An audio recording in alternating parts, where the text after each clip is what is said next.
শুরু করিতেছি মহান আল্লাহর নামে, যিনি পরম করুণাময় এবং অত্যন্ত দয়ালু। আপনারা যারা আমার ফ্যান ফলোয়ার আছেন, বিভিন্ন সময় বিভিন্নভাবে আমার উপর কষ্ট পেয়েছেন, তাদের উদ্দেশ্যে একজন সাবেক এমপি হিসাবে আমি দুটি কথা বলতে চাই। আমি আপনাদের এই সংস্কার, কোটা সংস্কার যে আন্দোলন, এই আন্দোলনে বা বৈষম্য বিরোধী ছাত্র আন্দোলন, এই আন্দোলনে কোটা সংস্কারের জন্য আমি সবসময় আপনাদের সাথে ছিলাম এবং এটাতে যারা আহত নিহত হয়েছেন তাদের পক্ষেও, এই বিচারের পক্ষেও আমি ছিলাম। কিন্তু আমার ব্যর্থতা হচ্ছে কি, আমি আপনাদেরকে বুঝাইতে পারি নাই। এটার জন্য আমি সম্পূর্ণ ব্যর্থ হয়েছি এবং আমি এই ব্যর্থ হওয়ার জন্য আমার যারা ফলোয়ার আছেন, যারা আমাকে নিয়ে প্রত্যাশা করেছেন, সবার কাছে আমি দুঃখ প্রকাশ করতেছি। আমি আপনাদেরকে আরেকটি কথা বলতে চাই। এখন যে কাঠামোগত সংস্কার আপনারা চাচ্ছেন, দেখেন এই সংস্কারের জন্য আমি বহু বছর আগে থেকে কাজ করে যাচ্ছি।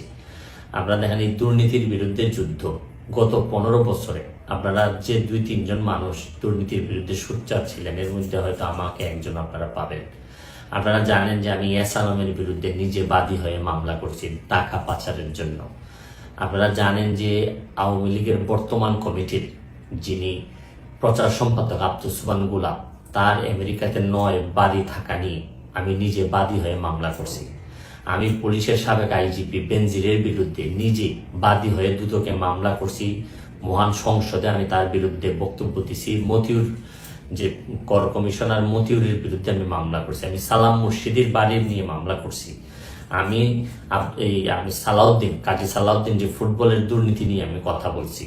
ওসি মুয়াজ্জেমের বিরুদ্ধে আমি নিজে মামলা করছি, করে তার 8 বছরের সাজা হয়েছে ডিজিটাল নিরাপত্তা আইনে।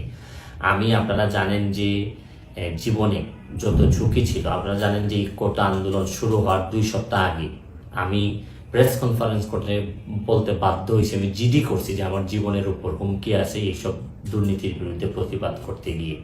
সুতরাং আমি এই যুদ্ধে সবসময় চেষ্টা করছি।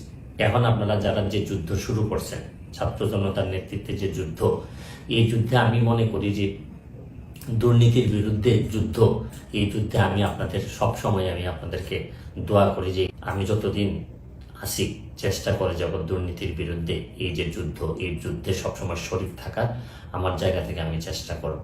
এই বলে আজকের মতো বিদায় নিচ্ছি। ভালো থাকুক আমার বাংলাদেশ, ভালো থাকুন সবাই।